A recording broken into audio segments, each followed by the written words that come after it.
அனைவருக்கும் வணக்கம். இன்றைக்கி இந்த வீடியோவில் நம்ம எதை பற்றி பார்க்க போகிறோம்னா, நெல் பயிரில் பூ வர சமயத்தில் நம்மளாட்டி பொட்டாசு உரத்தை வாங்கி பயன்படுத்த முடியலாட்டி அதுக்கு மாற்றாக நம்ம என்னென்ன வழிகளில் பயிருக்கு நம்ம பொட்டாசு கொடுக்கலாம், அதெல்லாம் பற்றி தான் இந்த வீடியோவில் நம்ம விரிவாக பார்க்க போகிறோம்.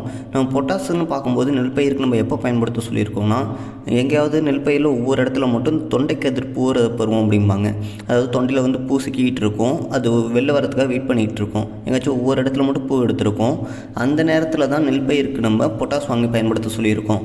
அதை நம்ம எந்த அளவுக்கு நம்ம வாங்கி பயன்படுத்த சொல்லியிருக்கோம் பார்க்கும்போது, நம்ம பொட்டாஸ் உரம், அதாவது எம்ஓபின்னு சொல்லுவாங்க, மியூரேட் ஆஃப் பொட்டாஸ் வந்து ஒரு ஏக்கருக்கு 15 கிலோவும், அது கூட அம்மோனியம் சல்ஃபேட் வந்து ஒரு ஏக்கருக்கு 25 கிலோவும் சேர்த்து நம்ம பயன்படுத்த சொல்லியிருந்தோம். நம்ம 2-3 வீடியோ கூட போட்டிருந்தோம். அந்த 2-3 வீடியோவில் நம்ம இதுதான் சொல்லியிருந்தோம். ஏன் இந்த உரங்கள் நம்ம இந்த சமயத்தில் பயன்படுத்த சொல்கிறோன்னா, இந்த நேரத்தில் நம்ம வந்து யூரியா பயன்படுத்தக்கூடாது. நீங்கள் யூரியா பயன்படுத்தினீங்கன்னா கண்டிப்பாக நெல் பயிர் வந்து சாய ஆரம்பிச்சிடும். யூரியாவுக்கு பதிலாக தான் அம்மோனியம் சல்ஃபேட் வாங்கி பயன்படுத்த சொல்லியிருக்கோம். ஏன்னா யூரியாவோட விலைன்னு பார்க்கும்போது 300 தான் வரும். இதே அம்மோனியம் சல்ஃபேட்னு பார்க்கும்போது 960 ரூபா 980 ரூபா கிட்ட வருது. ரேட்டு அதிகமாக போனாலுமே இந்த யூரியா பயன்படுத்தும் போது நெல் பயிர் வந்து உடனே சாஞ்சிடுதுங்க. ஏன்னா வளர்ச்சி ரொம்ப கிடுகிடுன்னு வரும், அதனால் நெல் பயிர் உடனே சாஞ்சிரும். ஆனால் இந்த அம்மோனியம் சல்ஃபேட்னு பார்க்கும்போது நெல் பயிருக்கு அந்தளவுக்கு வளர்ச்சியை கொடுக்காது. அதாவது நெல் பயிருக்கு அந்த நேரத்தில் எந்த அளவுக்கு நைட்ரஜன் சத்து தேவையோ அந்தளவுக்கு மட்டும் தான் கொடுக்கும். அதனால் வளர்ச்சி பெருசாக இல்லாமல் நெல் பயிரில் அந்த காய், அதாவது பால் ஏறுறதுக்கான வேலையை மட்டும்தான் அது பண்ணி கொடுத்துட்ருக்கோம். ஏன்னா அதில் வந்து சல்ஃபர் சத்து இருக்கிறதுனால இந்த பதிர் வராமலாம் பார்த்துக்கிறதுக்கு அதுவும் ஒரு நல்ல வேலையை பார்த்து கொடுக்குது. அதனால தான் நம்ம பூ வர சமயத்தில் பொட்டாசு வந்து 15 கிலோவும் அம்மோனியம் சல்ஃபேட் வந்து 25 கிலோவும் பயன்படுத்துங்க. உங்களுக்கு வந்து பதிர் வராது, கருங்காய் வராது, நல்லா வெயிட்டு கொடுக்கும் அப்படின்னு நம்ம சொல்லியிருந்தோம். ஆனால் இப்போ பொட்டாசோட விலைன்னு பார்க்கும்போது ரொம்ப அதிகங்க. ஒரு மூட்டையோட விலை, அதாவது 50 கிலோ மூட்டையோட விலைன்னு பார்க்கும்போது 1800 ரூபா கிட்ட வந்துகிட்டு இருக்கு. நம்ம 1800 ரூபாய்க்கு நம்ம வாங்கி நம்ம பயன்படுத்தணுமா அப்படின்னு பல விஷயங்கள் வந்து நம்மள்கிட்டே கேட்டுட்ருக்காங்க. ஏன்னா 1800 ரூபான்னு பார்க்கும்போது, ஏன்னா அவங்க முன்னாடி வாங்கி பயன்படுத்தும் போது ஒரு 3-4 வருஷத்துக்கு முன்னாடிலாம் 50 கிலோ பொட்டாசு மூட்டையோட விலைன்னு பார்க்கும்போது 950 ரூபா இருந்துச்சு. அப்போக்கி விவசாயிகள் வந்து கேட்டு வாங்கி பயன்படுத்திக்கிட்டு இருந்தாங்க. ஆனால் இப்போ இருக்க சமயத்தில் இந்த பொட்டாசோட விலை ரொம்ப அதிகமாக இருக்க பட்சத்தில் இதை வாங்கி பயன்படுத்த வேணாம் தம்பி, அதுக்கு ஆல்டர்னேட்டிவாக வேறு ஏதாச்சும் உரம் கொடுங்க அப்படின்னு கடைக்காரர்கிட்ட கேட்கும்போது அவங்க வேறு ஏதாவது ஒரு உரத்தை கொடுக்குறாங்க. அந்த உரத்துலேருந்து அந்த பயிர்களுக்கு சத்துக்கள் கிடைக்குதா இல்லையா அதை பற்றி நமக்கு சரியாக தெரிய மாட்டேங்குது. ஏன்னா நம்ம பயிர்களுக்கு இந்த சமயத்தில் நம்ம பொட்டாசத்தை கொடுக்கும்போது தான் நெல் வந்து நல்லா முதிர்ச்சி அடையும், அதாவது பால் நல்லா ஏறும், வெயிட்டு நல்லா கொடுக்கும்.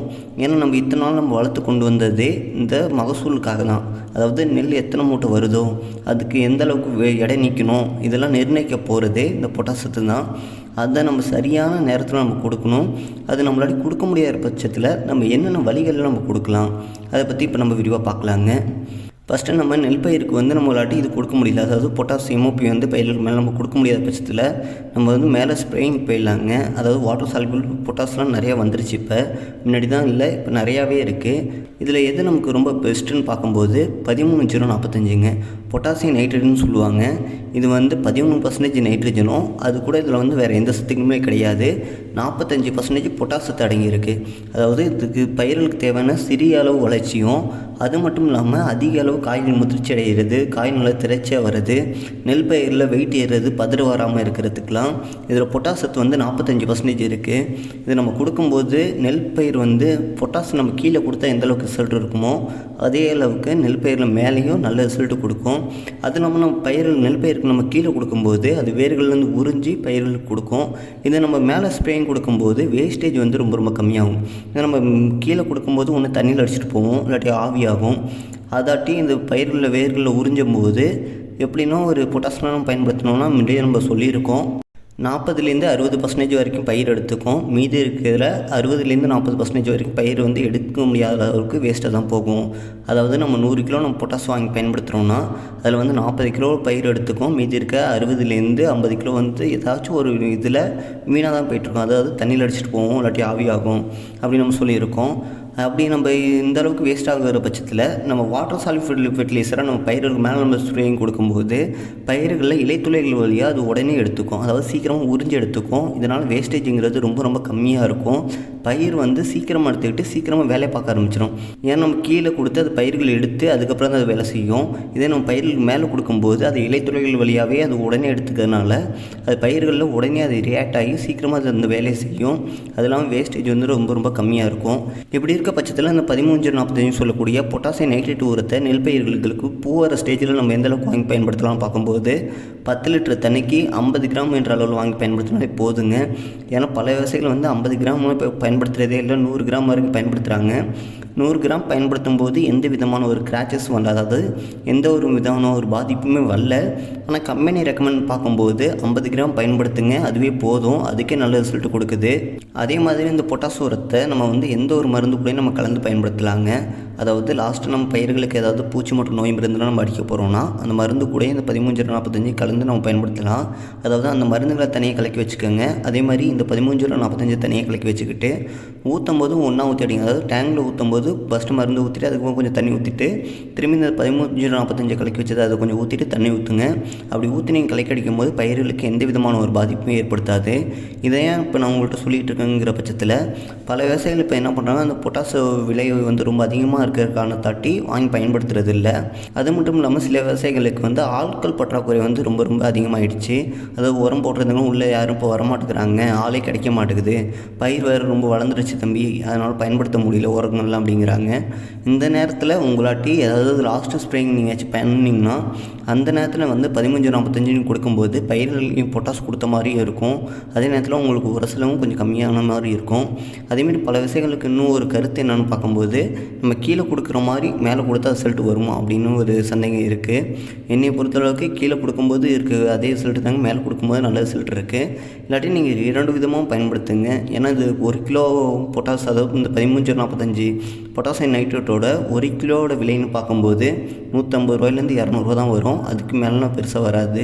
நீங்கள் 1 கிலோ வாங்கி பயன்படுத்தினாலே நீங்கள் 2 ஏக்கர் வரைக்கும் பயன்படுத்தலாம். அதாவது 1 கிலோங்கிறது 20 டேங்க் வரைக்கும் நம்ம பயன்படுத்த முடியும். நம்ம 1 ஏக்கருக்கு நம்ம 10 டேங்க் தான் நம்ம பயன்படுத்த போகிறோம். இப்படி இருக்க பட்சத்தில் இந்த 1 கிலோ நீங்கள் வாங்கி நீங்கள் 2 ஏக்கருக்கு பயன்படுத்தலாம். இதோட விலைன்னு பார்க்கும்போது 150 ரூபாயில் முடிஞ்சிருது. அதனால தான் நம்ம எப்போதும் சொல்கிறது, பயிர்களுக்கு மேலே நீங்கள் ஸ்ப்ரேயிங் கொடுக்கும்போது 13-45 வந்து ஒரு ஏக்கருக்கு 1/2 கிலோ கொடுத்துருங்க. அது இல்லாமல் கூட நீங்கள் 1 ஏக்கருக்கு 15 கிலோ பொட்டாஸ் நீங்கள் கொடுத்தா போதும் அப்படின்னு நம்ம சொல்லிகிட்டு இருக்கோம். நம்ம 15 கிலோ பொட்டாஸ் கொடுக்கும்போது இது போதுமான்னு பல விவசாயிகள் கேட்குறதுக்கு இதுதான் காரணங்க. நீங்கள் மேலேயும் கொடுத்துட்டு கீழேயும் கொடுக்குறீங்க. இதனால உங்களுக்கு ரிசல்ட் ரொம்பவே நல்லாயிருக்கும். இது தனியாக நீங்கள் மேலே மட்டும் இல்லாட்டி கொடுத்து பாருங்கள், உங்களுக்கு எந்த விதமான ஒரு பாதிப்புமே இருக்காது. மகசூல் இழப்புங்கிறது உங்களுக்கு சுத்தமாக வரவே வராது. ஏன்னா இது உடனே எடுத்துகிட்டு உடனே ரியாக்ட் பண்ணணும், வேஸ்டேஜுங்கிறது சுத்தமாக இருக்காது. இந்த 13-45 மட்டும் தான் இருக்கா, வேறு ஏதாவது உரங்கள் இல்லையா அப்படின்னு கேட்டிங்கன்னா இன்னும் உரங்கள் இருக்குதுங்க. இதில் முக்கியமானதுன்னு பார்க்கும்போது 0050ன்னு சொல்லுவாங்க, பொட்டாசியம் சல்ஃபேட்டுங்க. இதுவுமே இந்த 13-45 உரத்தை நம்ம எப்படி பயன்படுத்த சொன்னோமோ அதே மாதிரி தாங்க. 1 ஏக்கருக்கு 1/2 கிலோ, அதாவது 10 லிட்டர் தண்ணிக்கு 50 கிராம் என்ற அளவில் வாங்கி நம்ம பயன்படுத்தலாம். பயிர்களில் எங்கேயாவது தொண்டைக்கரு பருவத்தில் பூக்கள் இருக்குது அந்த சமயத்தில் நீங்கள் ஸ்ப்ரேயும் கொடுக்கும்போது எல்லா வகையான மருந்துகள் கூட இந்த மருந்தை நீங்கள் கலந்து பயன்படுத்தலாம். முக்கியமாக களைக்கொல்லிக்குள்ளே யாரையும் கலந்து பயன்படுத்தக்கூடாதுங்க. அதாவது எந்த ஒரு மருந்துமே எந்த ஒரு டானிக்குமே களைக்கொல்லி கூட மட்டும் நம்ம கலந்து பயன்படுத்தக்கூடாது. மற்ற பூச்சி மற்றும் நோய் மருந்துக்கு கூட இந்த மருந்து வந்து கண்டிப்பாக வாங்கி பயன்படுத்தலாம், உங்களுக்கு நல்ல ரிசல்ட் கொடுக்கும். அதே மாதிரி இந்த விவசாயிகளுக்கு இன்னும் சந்தேகம் ஒன்றும் போகவே மாட்டேங்குதுங்க. ஏன்னா அந்த 13-45 நம்ம பயிர்களுமே ஸ்ப்ரே பண்ணாலே இதுவே போதுமானு பல விவசாயிகள் இன்னும் கேட்குறீங்க. இதுக்கு நம்ம என்ன சொல்கிறதுனா, நம்ம தமிழ்நாட்டு மண்ணில் என்னென்ன சத்துக்கள் கம்மியாக இருக்குன்னு பார்க்குற பட்சத்தில் ஃபஸ்ட்டு இருக்க இடம்னு பார்க்கும்போது நைட்ரஜனுங்க. நம்ம விவசாயிகள் வந்து நைட்ரஜனை வந்து ஈஸியாக பயிர்கள் கொடுத்துட்றாங்க. எப்படின்னு பார்க்கும்போது, ஏன்னா விவசாயிகள் வந்து யூரியாவை கம்மியாக பயன்படுத்துங்க அப்படின்னு சொன்னாலுமே கண்டிப்பாக அவங்க கம்மியாக பயன்படுத்துகிறதே இல்லை, அதிகமாக தான் பயன்படுத்துகிறாங்க. நைட்ரஜன் பற்றாக்குறை வந்து நெல் பயிரில் வர்றது ரொம்ப ரொம்ப ரேராக தான் வந்துக்கிட்டு இருக்குது. அடுத்ததாக எந்த சத்து தமிழ்நாட்டில் ரொம்ப அதிகமாக இருக்குது அப்படின்னு நம்ம பார்க்கும்போது ஜிங்க் சல்ஃபேட்டுங்க. அதாவது துத்தநாக சத்து பற்றாக்குறை அப்படின்னு சொல்லுவாங்க. நம்ம நெல் பயிர் நம்ம நடவு நட்டுறதுலேருந்து 3லேருந்து 5 நாள்லேயே 1 ஏக்கருக்கு 10 கிலோ என்ற அளவில் வாங்கி பயன்படுத்துங்க அப்படின்னு நம்ம பல வீடியோக்கள் நம்ம சொல்லிக்கிட்டு இருக்கோம். இது காரணம் என்ன பார்க்கும்போது, நம்ம தமிழ்நாட்டு மண்ணில் இந்த துத்தநாக சத்து பற்றாக்குறை வந்து ரொம்ப ரொம்ப அதிகமாக இருக்குது. அந்த ஒரு காரணத்தை தான் நம்ம வாங்கி பயன்படுத்த சொல்கிறோம். அது நெல் பயிரில் இந்த துத்தநாக சத்து பற்றாக்குறை ரொம்ப ரொம்ப அதிகமாக வந்துகிட்டு இருக்குது. இப்போ நம்ம பெரும்பான்மை விவசாயிகள் இந்த ஜிங்க் சல்ஃபேட் வாங்கி பயன்படுத்துகிறாங்க. அதனால அந்த பாதிப்பில் அவங்க பெருசாக அவங்க மாற்றதே கிடையாது, ஓரளவு நல்லா தெரிஞ்சு இப்போ வந்துடுறாங்க. அதே மாதிரி பயிர்களில் பூ எடுக்கிற சமயத்தில் நம்ம ஸ்ப்ரேயிங் கொடுக்குறதுக்கு கூட நம்ம ஒரு வீடியோ போட்டிருந்தோம். அந்த வீடியோவில் கூட நம்ம சொல்லியிருந்தோம், போரான் வந்து 1 ஏக்கருக்கு 100 கிராம் என்ற அளவில் வாங்கி பயன்படுத்துங்க அப்படின்ட்டு. ஏன்னா தமிழ்நாட்டில் அடுத்ததாக என்ன சத்து பற்றாக்குறை அதிகமாக இருக்குதுன்னு பார்க்கும்போது இந்த போரான் சத்து பற்றாக்குறை தாங்க அதிகமாக இருக்குது.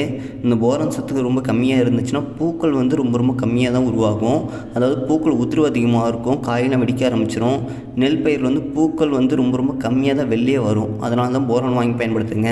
போரான் பயன்படுத்தும் போது சீக்கிரமாக பூக்கள் வந்து அதிகப்படுத்தி கொடுக்கும் அப்படின்னு சொல்லுவாங்க. அதனால் நீங்கள் ஸ்ப்ரேயிங் லாஸ்ட் ஸ்ப்ரேயிங் கொடுக்குற மாதிரி இருந்துச்சுன்னா 13-45 ஒரு அரை கிலோவும், அது கூட இந்த போரான் வந்து ஒரு ஏக்கருக்கு 100 கிராம் என்ற அளவு வாங்கி நீங்கள் பயன்படுத்தலாம். உங்களுக்கு நல்ல ரிசல்ட் கொடுக்கும். இப்போ சொன்ன இந்த உரங்கள் எல்லாமே பொட்டாஸ் நீங்கள் பயன்படுத்துகிற, அதாவது நீங்கள் கீழே பயன்படுத்திட்டேன் மேலே அதை பயன்படுத்தலாமா அப்படின்னு உங்களுக்கு ஒரு சந்தேகம் வந்தாலுமே கண்டிப்பாக நீங்கள் பயன்படுத்தலாம். ஏன்னா நீங்கள் கீழே கொடுக்குறதுக்கும் மேலே கொடுக்குறதுக்கும் உங்களுக்கு பயிரை வந்து எந்த விதத்துலையும் பாதிக்காது.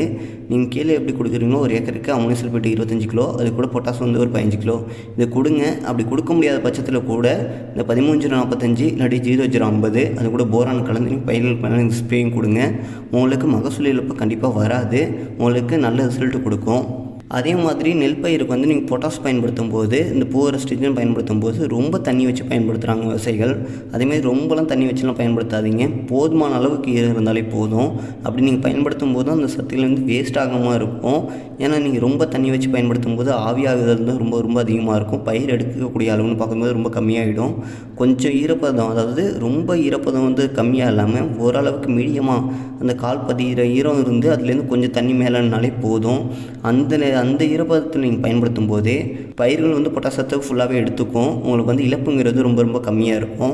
இந்த வீடியோவில் பயிர்களுக்கு நம்ம பொட்டாசத்தை கொடுக்க முடியாத பட்சத்தில் பயிர்களுக்கு நம்ம பொட்டாசத்தை நம்ம எப்படிலாம் கொடுக்கலாம் அதை பற்றி நான் விரிவாக விளக்கியிருப்பேன் நம்புகிறேன். இந்த வீடியோவில் உங்களுக்கு வேறு ஏதாவது சந்தேகம் இருந்தாலும் கமெண்ட் பாக்ஸில் கமெண்ட் பண்ணுங்கள். இந்த வீடியோ பிடிச்சிருந்துச்சுன்னா லைக் பண்ணுங்கள், ஷேர் பண்ணுங்கள், கமெண்ட் பாக்ஸில் கமெண்ட் பண்ணுங்கள். இது போன்ற யூஸ்ஃபுல்லான வீடியோ பார்க்க நம்ம எல்கேஜி விவசாய யூடியூப் சேனலை ஃபாலோ பண்ணாதவங்க ஃபாலோ பண்ணிக்கோங்க. நன்றி, வணக்கம்.